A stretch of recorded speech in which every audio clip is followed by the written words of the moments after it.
నేనంట లేవుతానా అందరూ మనం వచ్చింది దేనికి నిజమైనటువంటి కొట్లాటకు వచ్చినాం అదేనా మన వెనుక ఎవరు గట్టిగా చెప్పురే ఈడికెళ్ళి గాడికే దాటలేదు ఆడదాకా ఏడిన పడితే దొరికిన పడుతుందా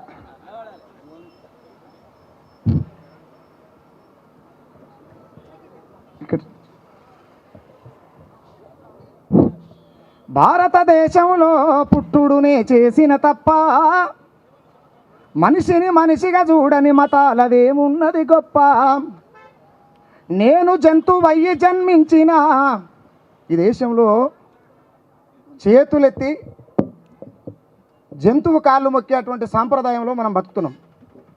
అందుకు నాకు ఒక ఆలోచన వచ్చి నేను ఏం చేసిన అంటే నేను జంతువయ్యి జన్మించిన ఈ జగమే నా కాళ్ళు మొక్కును నేను బండరాయినై పుట్టిన భగవంతుడాని పూజిద్దురు. అవునా కదా? భారతదేశంలో మనువాదం అంతులేని కులగజ్జిమయం భారతదేశంలో పుట్టుడునే చేసిన తప్ప మనిషిని మనిషిగా చూడని కులాలదేమున్నది గొప్ప చెదలుకు పుట్టిన పుట్టకు పూజలు నేల పాలాయ పాలదారలు చెదలుకు పుట్టిన పుట్టకు పూజలు నేల పాలాయ పాలదారలు ఆవు మూత్రమే అమృతం అంటూ ఈ మనుధర్మశాస్త్రం ఈ కుల వ్యవస్థ ఏం చెప్తున్నది?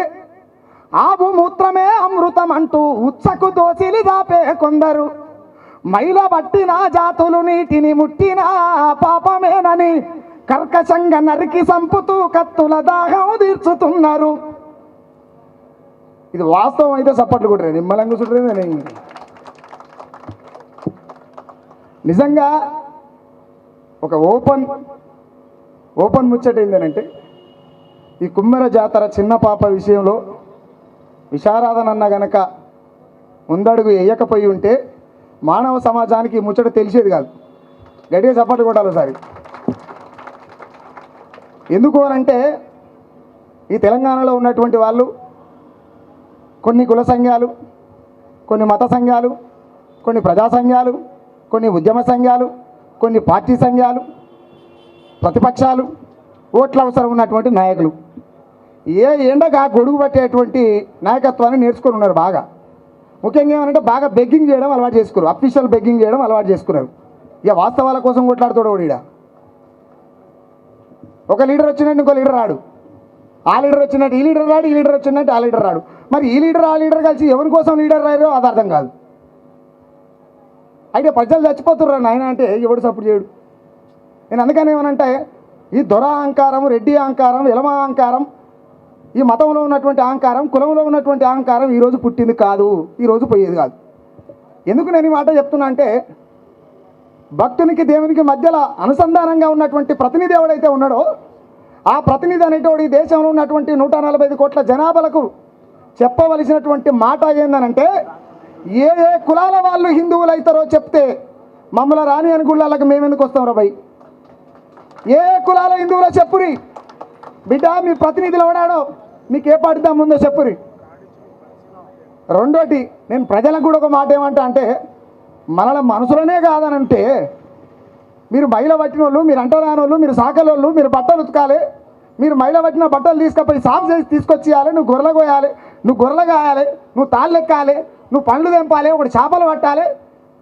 ఇలాంటి పనికి మళ్ళీ పనులు కలిగినటువంటి బానిస కులవృత్తులు మనల్ని నెట్టేసి వాడు మాత్రం రాజ్యాన్ని పరిపాలిస్తూ మనం కళ్ళాపలిచ్చి చూస్తుంటాం.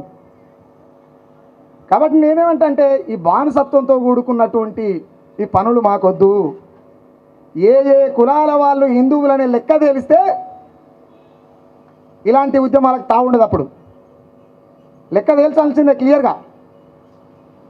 ఇంకోటి ఏంటంటే ప్రజలకు చెప్పాల్సినటువంటి అవసరం ఏంది? మనని రాని అన్నటువంటి గుడికి పోయి మనం మొక్కేది ఎందుకు, మనతో తన్నులు పడేది ఎందుకు? మనది మనం కూడా ప్రశ్న చేసుకోవాలన్నా. అంటే నేను ఏదో మీద మాట్లాడిపోతానికి రాలే. నేనేమంటానంటే నన్ను రాని అని ఇంట్లోకి నేనేందుకు పోతా? కాబట్టి నేనేమంటున్నానంటే అది గుర్తే లేకపోతే మనం బతుకున్నట్టు ఎట్లా?